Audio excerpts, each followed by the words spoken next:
अनूठा साक्षात्कार। अरस्तु।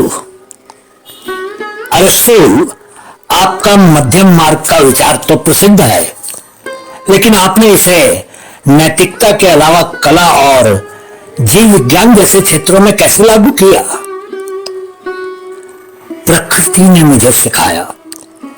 मैंने परिस्थिति के तंत्र में संतुलन, कला में सामंजस्य और मानव व्यवहार में मध्यमता देखी। ब्रह्मांड का हर हिस्सा अनुपात से संचालित होता है और मैंने सिर्फ वही दर्शाया जो मैंने चारों ओर देखा।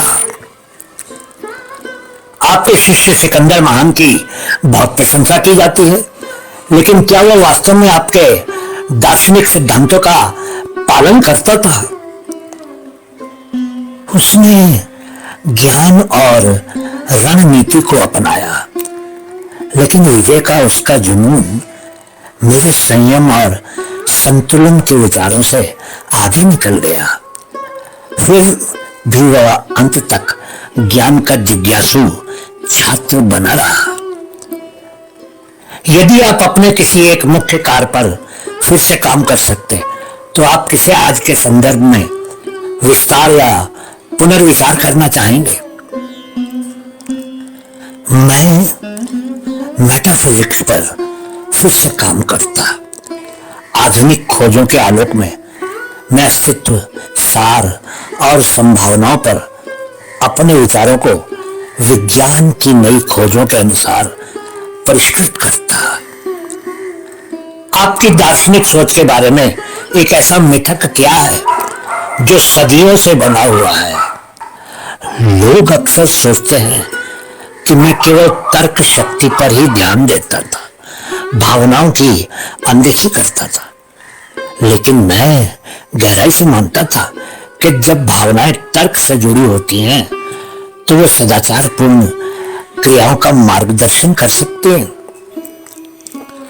आपने ज्ञान को अलग अलग शाखाओं जैसे जीव विज्ञान, मेटाफिजिक्स में विभाजित किया। इसके पीछे आपकी प्रेरणा क्या थी? संसार विविध है, लेकिन आपस में जुड़ा हुआ है। ज्ञान के विभिन्न क्षेत्रों को विभाजित करके मैं विशिष्टता में स्पष्टता चाहता था, लेकिन हमेशा यह बल दिया कि समग्रता उसके भागों से अधिक महत्वपूर्ण होती है। आप विज्ञान के विकास, खासकर आज के उपकरणों के बारे में क्या सोचते हैं? यह अद्भुत है कि आधुनिक उपकरण उस वास्तविकता को उजागर करते हैं जैसे मैंने केवल अनुमानित किया था। अगर मेरे पास आज की तकनीक होती, तो मैं भौतिकी और जीव विज्ञान के रहस्य में और भी गहराई से जाता। आपकी नैतिकता में सदाचार के माध्यम से खुशी की बात है। क्या आप मानते हैं कि यह आज की दुनिया में भी प्रासंगिक है? पहले से कहीं अधिक। त्वरित सुख की खोज थकावट की ओर ले जाती है। संतुलन पर आधारित सदाचार ही स्थायी संतोष प्रदान करता है। भले ये दुनिया गति और भौतिकवाद से प्रेरित हो। आपने त्रासदी को अन्य प्रकार की कविता से श्रेष्ठ क्यों माना? त्रासदी मानवता की खामियों और जटिलताओं को ऐसे उजागर करती है जैसे कोई अन्य कला रूप नहीं कर सकता। ये बुद्धि को उत्तेजित करती है, भावनाओं को झकझोरती है और आत्म समझ की ओर ले जाने वाली कथारसिस प्रदान करती है। त्रासदी अर्थात ट्रेजेडी।